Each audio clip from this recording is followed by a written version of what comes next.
과연 성공이 무엇일까? 이제 목사님 고민을 하다가 인터넷에서 이제 성공을 쳐봤어요. 성공이 뭐냐? 그랬더니 그 리처드 세인트 존이라는 사람이 요즘 그 우리 친구들 혹시 테드라는 영상을 알아요? 테드라는 그 프로그램을 알아요? 네, 테드라는 프로그램 많이 볼 텐데 요즘 뭐 한국 이야기하면 한국처럼 세바시와 같은 그런 프로그램이잖아요. 세바시가 아닌가? 맞지? 세상을 바꾸는 15분. 그래서 그 세바시와 같은 그런 프로그램인데요. 거기서 많은 사람들이 와서 어떻게 하면 나처럼 하면 이제 성공한다라는 어떤 그런 이야기들을 쭉 해놨던 강연이 있어요. 그 강연 중에 이 리처드 세인트 존이라는 사람이 7년 동안 이 테드라는 프로그램에 나와서 강의했던 500명의 사람들을 설문조사를 했어. 어떻게 하면 성공할 것인가. 뭐 열정이라든지 끝까지 포기하지 말아야 된다든지 그런 부분들에 있어서 쭉 이야기를 하고 있어요. 그런데 그 사람이 어떤 이야기를 하고 이제 이야기하면 결국 성공은 무엇일까라고 이야기를 했을 때 많은 사람들에 있어서 끝까지 포기하지 않고 자기가 하는 그 일들을 최선을 다하자라는 그런 부분들로 어느 정도 요약이 되고 있어요. 여러분은 성공하고 싶지 않나요?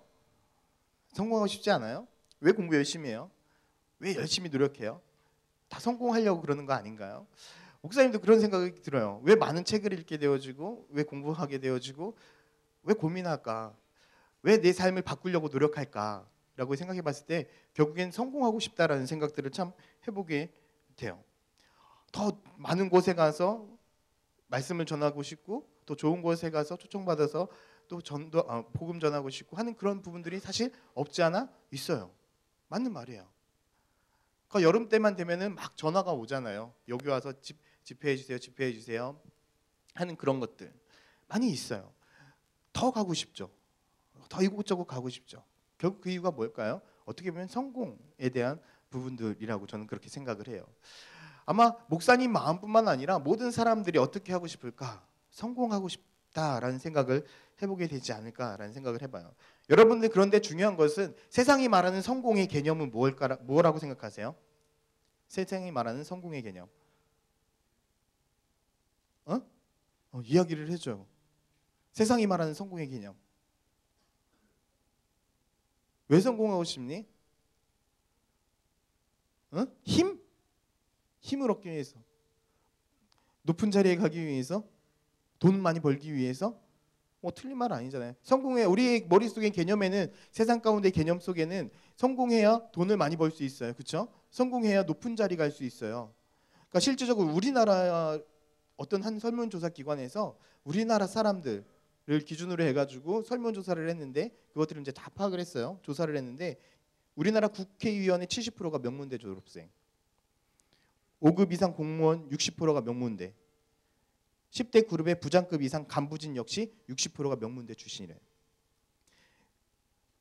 결국에는 우리나라를 본다라고 공부 못하면 좋은 대학, 좋은 국회의원도 될 수 없는 거고 간부도 될 수 없는 거고 뭐 그런 조건인 거예요. 쉽게 말하면 공부 못하면. 그런데 이 조사 기관에서 무엇이라고 마지막에 덧붙였냐면 이렇게 덧붙였어요. 이러한 결과는 한국과 같은 학벌 위주의 사회에서만 가능한 결과다.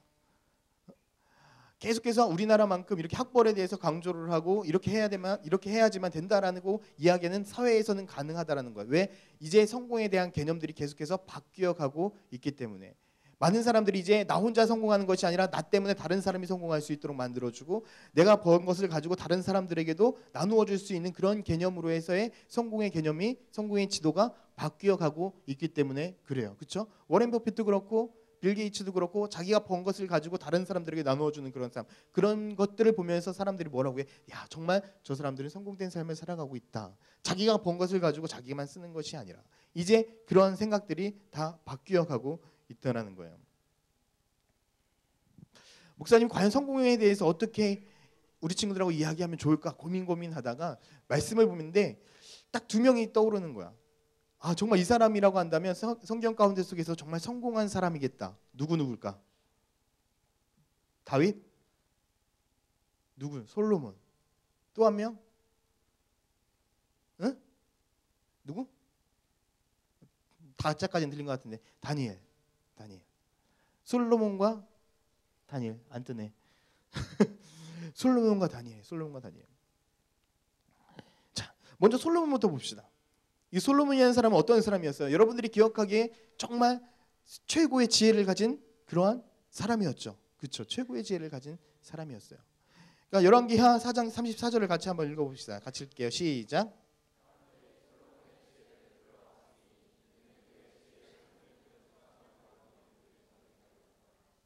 자, 세상 가운데 가장 지혜롭다라고 소문이 나서 많은 사람들이 와서 솔로몬의 지혜를 어떻게 하고 싶었어? 확인하고 싶었어요. 돈을 주고서라도 그의 지혜를 확인하고 싶었어. 그만큼 이 솔로몬은 세상 가운데 소문이 났던 사람이야. 그래서 성경 어디에도 있잖아요. 솔로몬 왕보다 영토가 가장 넓은 왕은 가진 적이 없어. 솔로몬 왕이 때에 가장 넓은 영토와 가장 많은 금은보화를 가지고 있었어. 그랬기 때문에 성전을 지을 때 모든 것들이 다 금은보화로 이루어져 있었어요. 그래서 전쟁이 일어나서 가장 약탈 대상 첫 번째가 성전이었던 거예요. 그 안에는 대부분 다 금, 은, 동 이런 것 보석으로만 다 지어졌기 때문에 솔로몬 왕 때 가장 부유했고 가장 넓은 영토를 가졌던 것이 맞아요. 그만큼 부자였어. 그만큼 강성한 나라도 없었어. 그러니까 솔로몬은 가질 거 다 가졌어. 소위 말하는 요즘 그 맨체스터 시티 만수르 구단주 있잖아요. 여자들은 모르지. 미안해, 얘기하지 말자. 하여튼 모든 걸 다 가졌어. 돈도 가졌지, 어여쁜 부인도 가졌지, 넓은 영토도 가졌지. 왜? 몇 명의 부인을 가졌어 솔로몬이? 몇 명? 몇 명?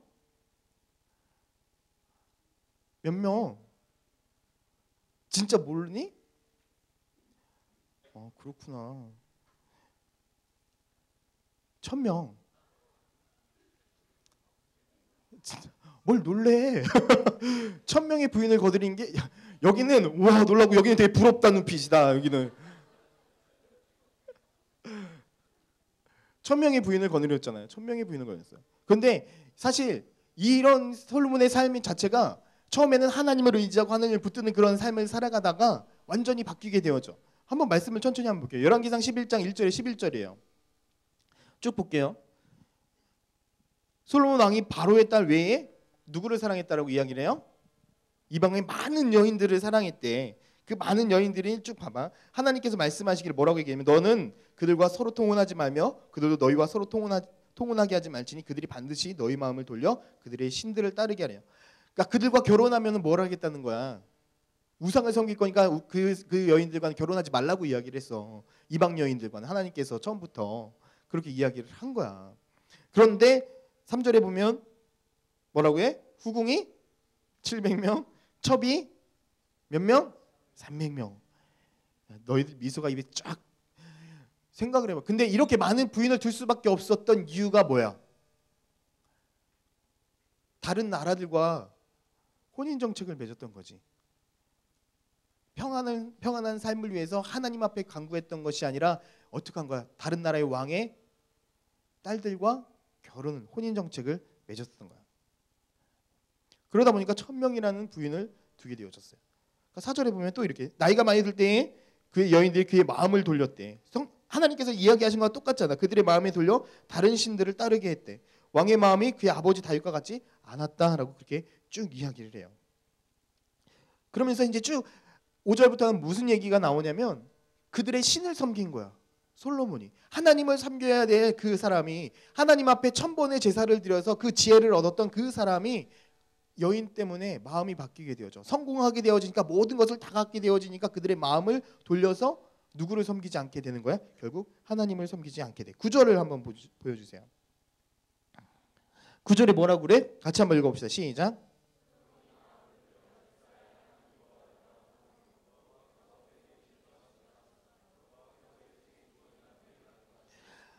야, 하나님께서 그에게 몇 번이나 나타나셨어? 2번. 2번이나 나타나셔서 솔로몬아 너 그건 아니다. 그건 아니다라고 알려주셨어. 그럼에도 불구하고 솔로몬은 어떻게 했어? 그들의 거기에서 마음이 떠났다라고 얘기해. 결국 하나님께서 어떻게 했어? 진노하셨지. 그래서 10절을 보면 이에 대하여 명령하사 다른 신을 따르지 말라 하셨으나 그가 누구의 명령을 지키지 않았다? 여호와의 명령을 지키지 않았다. 그리고 11절에 그에 대해서 이렇게 결과가 나타나죠. 여호와께서 솔로몬에게 말씀하시되 내가 이러한 일이 있었고 또 내가 내 언약과 내게 명령한 법도를 지키지 아니하였으니 내가 반드시 이 나라를 내게서 빼앗아 내 신하에게 주겠다. 결국 이러한 일들을 누가 저지른 거야? 솔로몬 자신이 저지르게 된 거야. 사실은 하나님께서는 솔로몬에게 놀라운 은혜를 주셨잖아요. 다윗 왕이 그에게 왕권을 물려줄 때 어떤 이야기를 했냐면 열왕기상 2장 1절에 3절을 같이 한번 읽어볼게요. 같이 읽겠습니다. 시작. 그의 아들 솔로몬에게 명령하여 이르되 내가 이제 세상 모든 사람들이 가는 길로 가게 되었노니 너는 힘써 대장부가 되고 내 하나님 여호와의 명령을 지켜 그 길로 행하며 그 율법과 계명과 율례와 증거를 모세의 율법에 기록된 대로 지키라. 그리하면 내가 무엇을 하든지 어디로 가든지 형통하리라. 누구의 말씀을 지키면? 하나님의 말씀을 지키며. 이 형통하리라는 그 단어의 의미 자체가 무슨 의미입니까? 성공한다는 의미야. 성공의 의미야. 하나님의 뜻대로 살아간다라고 한다면 너희 인생 가운데 절대 실패는 없을 것이다 라고 그렇게 이야기를 하고 있는 거야. 절대로. 그럼에도 불구하고 처음 왕으로 시작되어질 때 그렇게 약속했음에도 불구하고 솔로몬은 어떻게 했지? 그 삶을 포기한 거야. 무엇 때문에? 자기가 너무 많은 부귀와 영화를 누리고 있었기 때문에, 너무나 많은 것들을 가지고 있었기 때문에, 그것들을 어떻게 하기 위해서? 지키기 위해서. 얘들아, 솔로몬은 정말 성공한 사람일까? 솔로몬은 정말 성공한 사람일까? 반대로 한번 다니엘을 한번 봅시다. 다니엘은 어떤 사람이었을까? 다니엘은 어떤 사람이었지? 노예였어. 포로였어. 포로. 이 사람의 시작은 포로였단 말이야. 그래서 그렇지만 포로였지만 귀족이었던 것 같아. 그래서 뽑혀가지고 공부를 시켜줬어. 그 나라 가운데 속에서. 그런데 그 포로로 잡혀서 공부하는 그 가운데 속에 그들에게 제공된 음식이 있었어. 그 음식은 누구에게 주어진 음식일까? 우상신들에게 주어졌던 음식이었어. 그래서 다니엘이 이렇게 말하지. 다니엘 1장 8절이에요. 같이 한번 읽어봅시다. 시작. 다니엘이 뜻을 정하여 왕의 음식과 그가 마시는 포도주로 자기를 더럽히지 아니하리라 하고 자기를 더럽히지 아니하도록 환관장에게. 다니엘은 그 음식을 먹지 않았어. 그 이유가 뭐야? 첫 번째, 그 음식은 누구에게 주어졌던 음식이기 때문에, 우상에게 주어졌던 음식이었기 때문에. 결국 그 음식을 먹는다는 이야기는 무슨 이야기일까? 자기의 모든 결정권과 내 생사 화복을 주관하는 이는 하나님이 아니라 누구다라는 걸 인정하는 걸까? 당신들의 신이라는 것을 인정한다라는 의미였어. 그렇기 때문에 이 다니엘은 그 음식에 대해서 어떻게 했을까? 절대 입에 대지 않았다라는 거야. 그래서 다니엘은 뭘 했다고 했지? 8절에 보면 뭐라고? 뜻을 정하여. 포로였지만 자기의 뜻을 굳건하게 지켰단 말이야. 나는 그렇게 살지 않겠다. 나는 절대 거기에 굴복하지 않겠다라고 결정하고서 어떻게 한 거야? 하나님의 말씀대로 살아가겠다라고 결정하고 그의 삶을 살아갔지. 결국 이 다니엘의 삶은 어떻게 되어졌을까? 다니엘이 대략 92세 정도에 죽었다라고 이야기를 해. 어떻게 됐을까? 다니엘이 지금부터 몇 명의 왕을 섬기게 되어질까?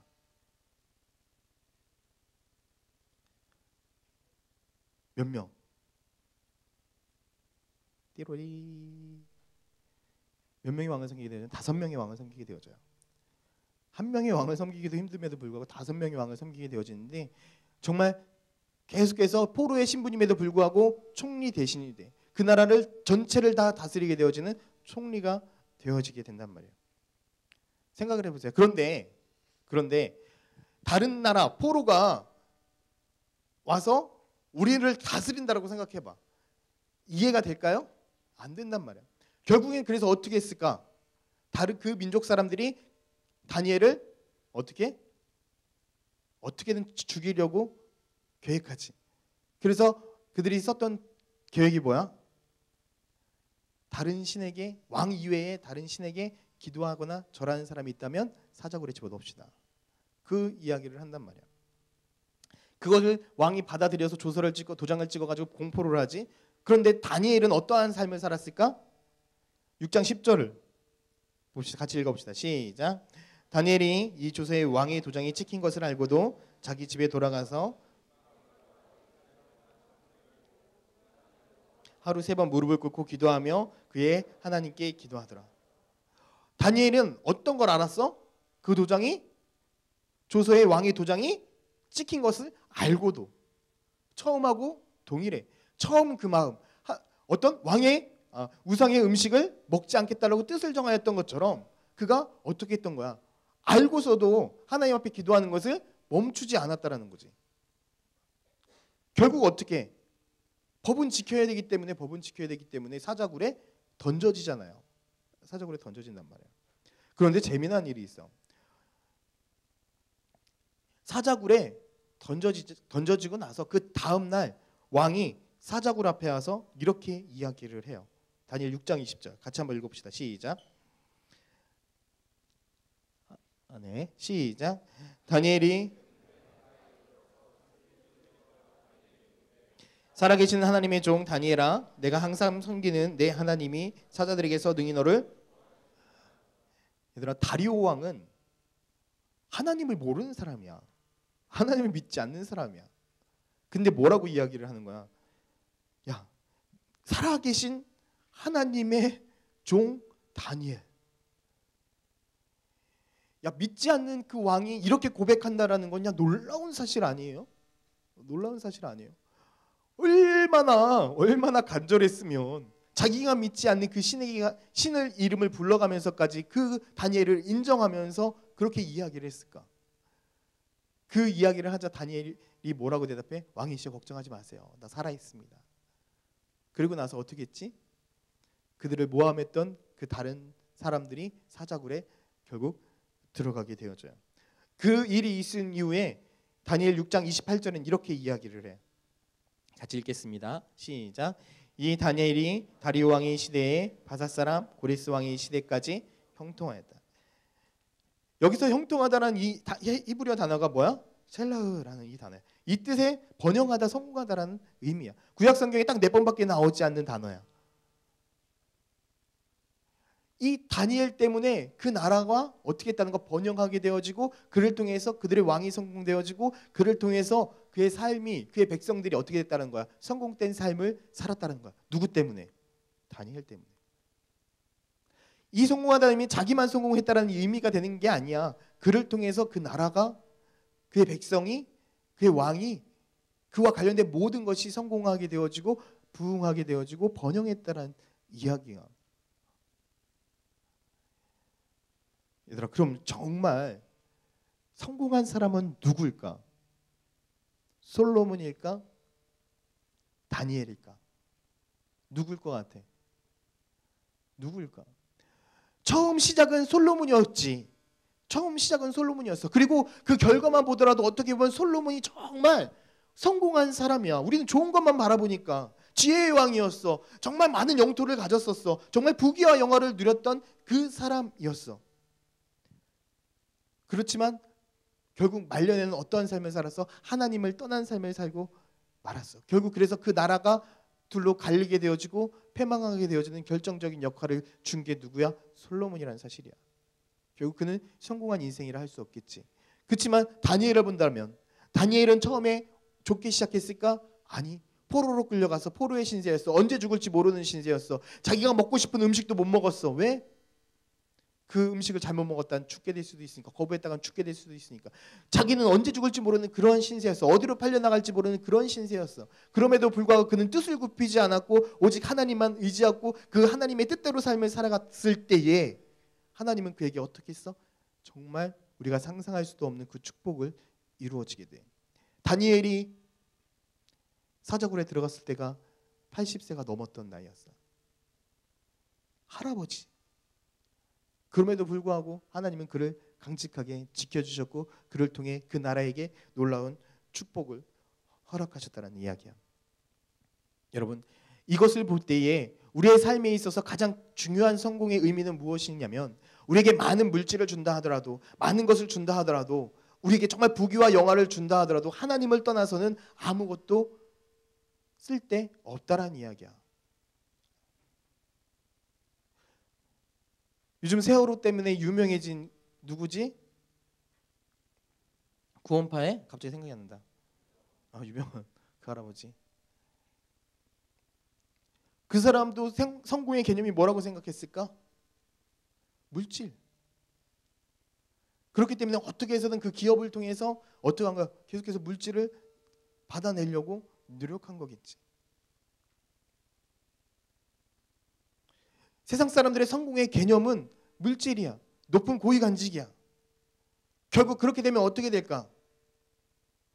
계속해서 더 높은 자리에 가려고 하는 그런 욕망 가운데 쌓여 있단 말이야. 여러분, 진짜 성공은 뭐냐면 내가 어떤 사람이 되느냐가 진짜 성공이야. 어떤 직업을 갖느냐가 아니라, 내가 어떤 위치에 있느냐가 아니라, 내가 어떻게 시작했느냐가 아니라 어떻게 끝을 맺는 사람이냐, 이것이 중요하다는 사실이에요. 여러분들이 지금 어떤 위치에 있는지 전혀 신경 쓸 이유가 없어. 하나님께서 너희들을 어떻게 변화시키실지 모르기 때문에. 하나님을 믿고 의지하는 그 사람을 하나님께서 어떻게 변화시키실지 모르기 때문에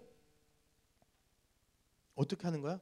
우린 그 하나님을 믿고 의지하는 그 사람이 되어야 된다는 얘기지.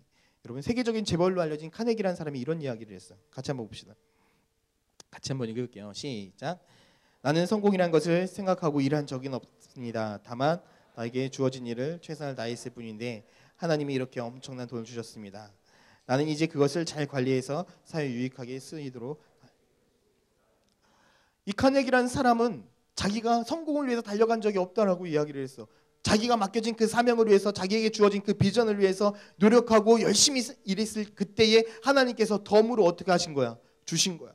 솔로몬이 그렇게 축복받을 수 있었던 이유가 무엇인지 알아요? 하나님 앞에 1000번이란 제사, 1000번의 예배를 드리고 나서 하나님께서 그에게 꿈에 나타나서 네가 필요한 게 무엇이냐라고 이야기를 했을 때에 내 백성을 잘 다스릴 수 있는 지혜가 필요합니다라고 이야기를 했어. 아마 많은 사람들은 저에게 부귀와 영화를 주십시오, 건강을 주십시오, 정말 오랜 동안 이 나라를 다스릴 수 있도록 해주십시오, 아마 이런 것들을 구했을 수도 있어. 그렇지만 하나님 보시기에 지혜, 내게 백성들을, 하나님의 백성들을 잘 다스릴 수 있는 지혜를 달라고 구했을 그때 하나님 마음에 흡족해서 그에게 무엇까지 주신 거였어? 부귀와 영화까지 주신 거였어. 그래서 솔로몬이 성공했던 거야. 근데 그 사실을 까마득하게 잊어버리고 솔로몬은 하나님을 버렸기 때문에 나중에 결국 패가망신한 삶을 살게 되는 거야. 여러분, 우리가 성공을 위해 달려갈 이유는 전혀 없어. 우리가 달려갈 것은 오직 누구를 위해서? 예수 그리스도를 위해서. 예수 그리스도의 뜻대로 살아가고 예수 그리스도가 우리에게 원하는 그러한 삶을 살아간다고 한다면 여러분, 우리에게 하나님께서는 당연히 무엇을 주실 거야? 성공을 주실 거라고 믿어. 꼭 돈을 많이 번다고 해서 성공이 아니야. 여러분, 록펠러라는 사람을 알죠? 석유왕. 그 어머니가 죽기 전에 록펠러에게 이런 유언을 남겼대. 첫 번째, 하나님을 친아버지로 섬겨라. 목사님을 하나님 다음으로 섬겨라. 아무도 원수를 만들지 말라. 예배 시간에 항상 앞에 앉아라. 오른쪽 주머니는 항상 11조 주머니로 하라. 주일 예배는 본 교회에서 드려라. 아침에 목표를 세우고 기도하라. 남을 도울 수 있으면 힘껏 도와라. 아침에는 하나님의 말씀을 꼭 읽어라. 잠자리에 들기 전 하루를 반성하고 기도하라. 죽기 전 록펠러에게 이 이야기를 하고 이 유언을 남기고 돌아가셨대. 그리고 나서 이 록펠러는 이 말씀, 이 10가지 유언을 붙들고 삶을 살았을 때 세계 최고의 갑부가 되어서 목사님이 알고 있기로는 4000개가 넘는 교회를 세웠고, 하버드도, 많은 대학교도, 우리가 알고 있는 미국의 유명한 대학들도, 아이비리그라는 그런 대학들도 이 록펠러가 세운 걸로 알고 있어요. 여러분, 진짜 성공은 하나님으로부터 오는 거예요. 할렐루야. 그래서 신명기 29장 9절에는 이렇게 이야기를 해요. 같이 한번 읽겠습니다. 시작.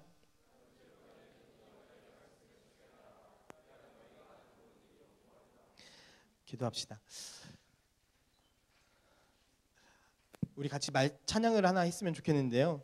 주님 말씀하시면 이라는 찬양이에요. 우리 아까 마지막에 불렀던 찬양이에요. 불도 여기도 좀 줄여주셨으면 좋겠어요. 조명. 얘들아, 정말 하나님의 말씀하시는 대로 우리가 살아가는 것이 참된 성공이라는 이야기예요. 다른 것이 성공이 아니야. 하나님이 너희들에게 복음 전하라고 한다면 그 복음 전하는 인생을 살아가는 것이 참된 성공이고, 지금 현재 너희들 가운데 공부하는 것이 너에게 최고다라고 이야기를 한다면 그것이 삶을 살아가는 것이 참된 인생이라는 거예요. 하나님께서 여러분들에게 말씀하시는 대로 여기가 깊은 곳이니 가라라고 하면 가는 것. 얘들아, 우리가 생각할 때 그 길이 죽음의 길일 수도 있어요. 우리가 생각할 땐.